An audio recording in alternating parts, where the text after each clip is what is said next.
You're very welcome here to another Tax Smart talk with George. Welcome, George. Hi, Paul. How are you? I'm very good, thank you. And thanks for last week. It was very well received. We've got a lot of calls about entrepreneurial relief and some follow-up questions, I suppose, which will lead nicely into what we're speaking about here. And I suppose one of the follow-up questions that I was asked, would I ask you, was holding company, group structures, what's it all about? What does it mean? And can you go a bit more in depth with the whole kind of that business structure to do with the group? Yeah, I suppose it was discussed briefly last week in our discussion about revised onshore relief, about how a holding company would also qualify for revised onshore relief and could also qualify for revised onshore relief if certain conditions were met. I suppose that's probably led to us leading on now into exactly what is a holding company structure. So a lot of people in Ireland will have a limited company.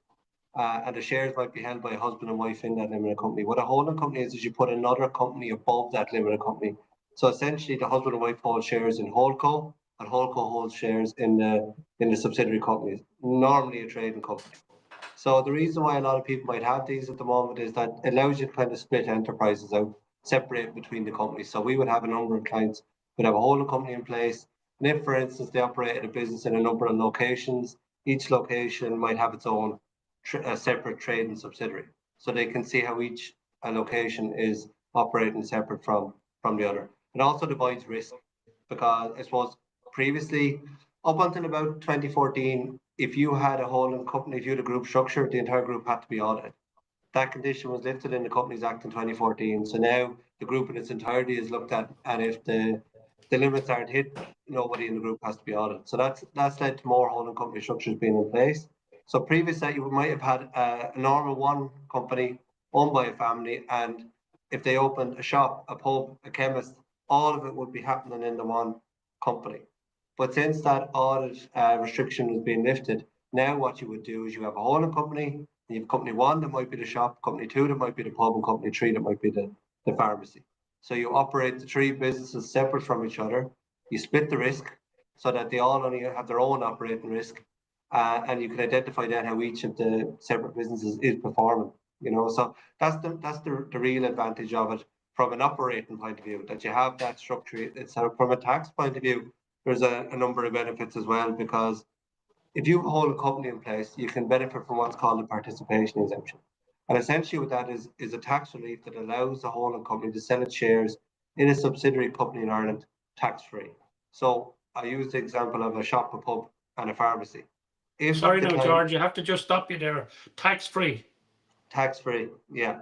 So in that scenario, if the client want to sell the shop, the proceeds from the shop would flow in. Now, the catch is the proceeds flow into the holding company, but the sale of those shares by the holding company is tax-free if you meet the conditions for the participation exemption. And the main condition there is that you hold more than 5% of the shares in the company, and that the company is a trading company. So in most cases, those conditions will be met as long as the whole company's own the shares for the required period of time, which is essentially 1 year.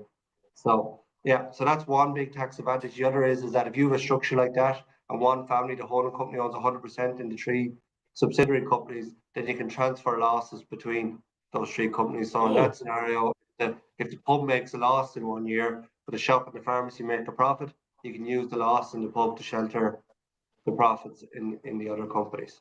So like I said, operationally it makes sense because you can split your three separate businesses into three separate legal entities, and you can review and you can see exactly how each of those entities are performing. And then from a tax point of view, it makes sense in the sense that you have three separate businesses and one of them is sold, you can claim participation exemption, and you can still transfer losses across between the group companies. The other main kind of reason to have it, I suppose, is protection.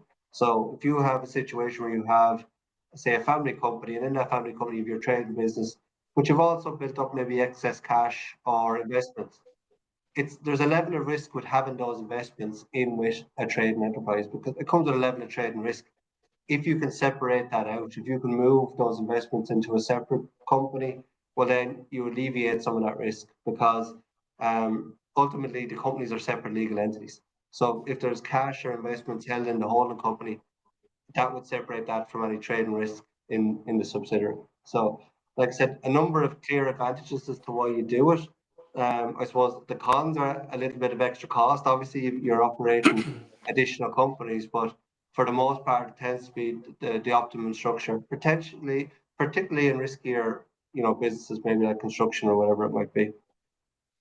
So, like one of the issues I would see with that would be, so you have a family and you have a number of different people, and you're a small SME in Ireland, and you have a shop and you have a supermarket, or so you have a supermarket, you have another business beside it, and you're moving people and you're moving product and you're moving all of this across, like, like, can you do that in a structure like a holding company structure? Because outside of, if I believe if you're two separate companies, they're separate and you can't move stuff around.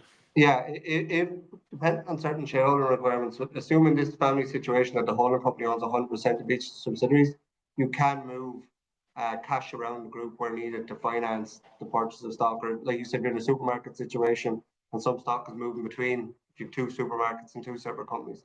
That can be adjusted for afterwards. Like ultimately, I suppose what I haven't mentioned previously is that an Irish resident company can pay dividends to its holding company tax free. So you could have a situation where you can have inter-group loans, but those loans can be cleared by way of dividend payments afterwards. So if you have a subsidiary company, and like we talked about the excess cash that might have been built up in a subsidiary company, that company can pay a dividend to its holding company tax-free, because Irish dividend income is tax-free when received by a holding company here in Ireland. So that's a possible way to move those funds. But in terms of intercompany trade and intergroup trading, balances grow between the group companies that can be repaid. Obviously, it's the most straightforward approach to it. Or ultimately, the whole company can loan money to one subsidiary to pay back the other subsidiary, or whatever it might be. There's options there available to you once you have that correct corporate structure in place, as opposed to if you've two companies who have no corporate link, well then balances on to each other could be perceived to be a director's loan, and that brings its own tax issues. So yeah. So like if you're operating more than one business, it can make sense to have that holding company in place. Like I said, it doesn't make sense anymore to operate two or three distinctive businesses out of one limited company, both in terms of risk and both in terms of operation. So putting that holding company structure in place is possible. There's tax relief there to allow you to do it, especially in a situation, like I said, where you're having 100% of subsidiary company transferred to a holding company. So how it's done is that if you at the moment, if you have one company, it's trading, you're quite happy, but you like what you're hearing today, and you're thinking, maybe I should have a holding company in place. Then how it's done is by way of what's called a share for share exchange. And in a situation where you're transferring 100% of the shares to a new holding company that would be then 100% owned by you, that share for share exchange should allow you to remove any CGT or stamp duty on the transfer. So it's possible to do. It's possible to put the holding company in place. And then once you have it in place, if you want to grow your business in the future, if you want to expand in any way, once the holding company is there, you can just plug in another subsidiary down the line. So if you're operating a supermarket in 2 locations, you want a third location, you just set up a new subsidiary company from the holding company going forward. So it's having the structure in place, and that structure gives you more flexibility then as you move forward with any decisions you want to make to expand.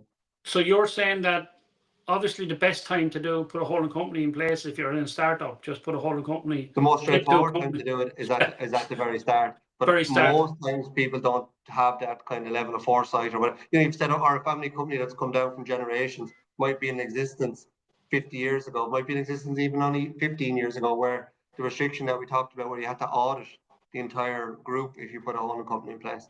So you have family companies that are just there and they're operating as single entities. But like I said, the most obvious one we'd see is like a shop, pub, 2 shops, whatever it might be. It might now make sense for them to split those businesses, put them into their own separate entities, or if they have like investment assets in that company, to separate them out from trade and risk. And the easiest way to do that is to put a holding company in place and then move things around the group as you see fit at that stage. And how then on the other side of that, would that work with, say, succession planning, and you have a group structure in place? So, ultimately, if you're in a situation where everything is in the one company at the moment, the same rules would apply. If you have a holding company, then the same rules apply do you meet the conditions for retirement relief or revised insurance relief that we discussed last week? The only kind of wrinkle to that is that if you have a group and there's a dormant company in it, you won't qualify for revised insurance relief. But like I said, it's very easy to remove a dormant company if that is the case. In a situation where you have a holding company in place and 3 trading, say, shops underneath, and 3 separate trading companies, 3 supermarkets, whatever it might be, then there's no reason that you wouldn't be in a similar situation to avail of those reliefs that you would be if the 3 supermarkets were housed under the one company, so it works the same in that sense, so that's essentially it. Like it'll depend on the circumstances for everybody involved and what they want to do. If somebody's coming to us and they're wanting to grow their business and they're wanting to expand, then it certainly makes sense to look at a holding company situation. If someone's coming to us and they want protection, they want to separate investment assets out from trade and income, then it definitely makes sense to start looking at a holding company. If you're close to retirement and you're looking for succession or you're looking for a liquidation to get the funds out, then it may not make sense to move into a holding company at this stage. But like they are becoming very popular, and there's a lot of reasons for that. Like, and there's a lot of merit into actually using one. And you mentioned there earlier on in terms of the construction industry, like where, I have a guy, or say there's a guy there, and he owns a site and he's wanting to build out stuff, and like, does it get more complicated in the construction type of it? Well, it's complicated in the sense that the risk sometimes is higher. So if you're putting a development in place and you're drawing down a lot of debt potentially to finance that development, and at the side of that you also have a construction business, it doesn't make sense to do that development in the same company as the construction business for fear of, for whatever reason, we all lived through the last crash. If something was to happen that you weren't in a position to pay your debts, then that would impact the construction company as well. Or if you're in a situation where you're working on sites, if an accident was to happen on site or whatever it might be, there's risk attaching to that industry. It doesn't make sense to operate all under one house. If you have a holding company and then underneath that you have a separate development company, a separate construction company, whatever it might be, that's a safer approach to managing your operations in terms of managing risk. So if something happened in one of the subsidiary companies, there was a legal claim. There was all the subsidiaries. Each member of the group is a separate legal entity. So if something happens in one entity, it doesn't pollute, for want of a better word, the entirety of it. Whereas if you have one company and everything is housed under the same roof, that limited liability that attaches to a company, everything is caught underneath that company. Whereas if you have a group, each company has its own limited liability as a separate legal entity from the other. And so it is obviously it's more complicated when the business has been up and running for a number of years, and I'd say with the release in 2014, there's still stuff that needs to be done in terms of looking at group structures and that side of it from a business perspective. But and can a business then, when it's going into a group and it's separating out 2 or 3 businesses, and you're going to those 2 or 3 businesses, you have your whole co, can you mitigate the tax liability that would be, like if I was selling my company, I'm going to pay tax on it, but putting it into the group structure, there's planning to alleviate the tax burden. Like I mentioned earlier, the actual transfer of shares to the holding company is covered by what's called a share-for-share exchange. Once you're in the group and you have a holding company owning 100% of the subsidiary, if you set up a second subsidiary, you can move assets within that group and claim what's called group relief.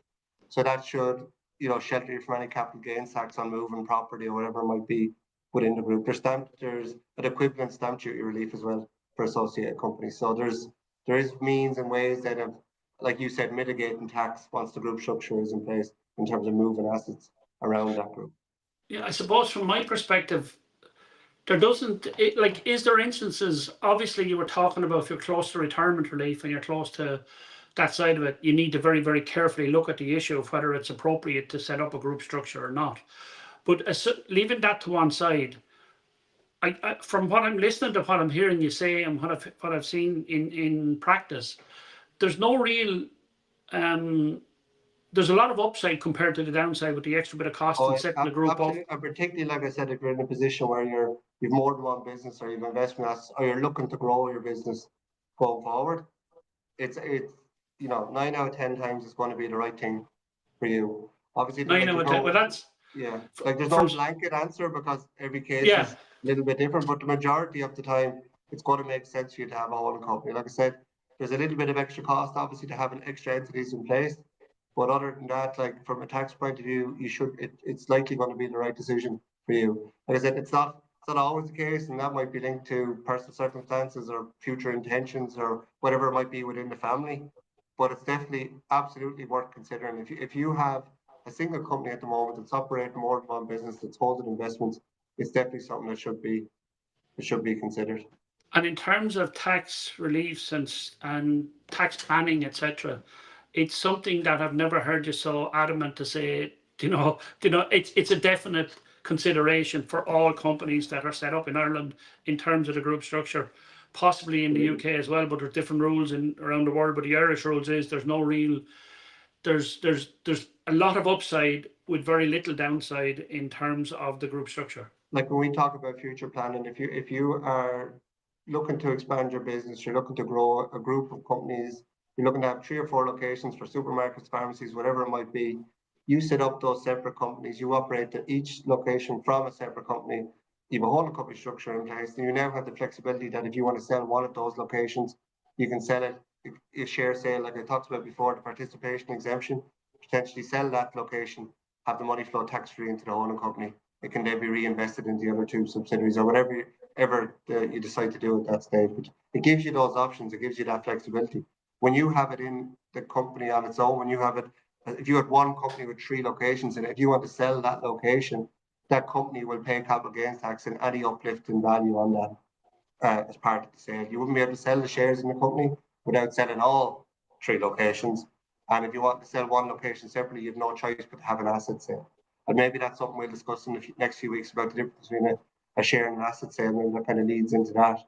But it removes that flexibility, where that a holding company gives you the flexibility. You still retain the option of an asset sale if that makes sense to your circumstances, but you now have the option of a share sale as well and claiming the participation exemption. Yeah, but so you could sell your bar, your lounge, take all the income from that tax-free into the holding company to be used in the other companies, and naturally increase the value of the group as a whole. But that cash is available to you, so you're saving the capital gains tax.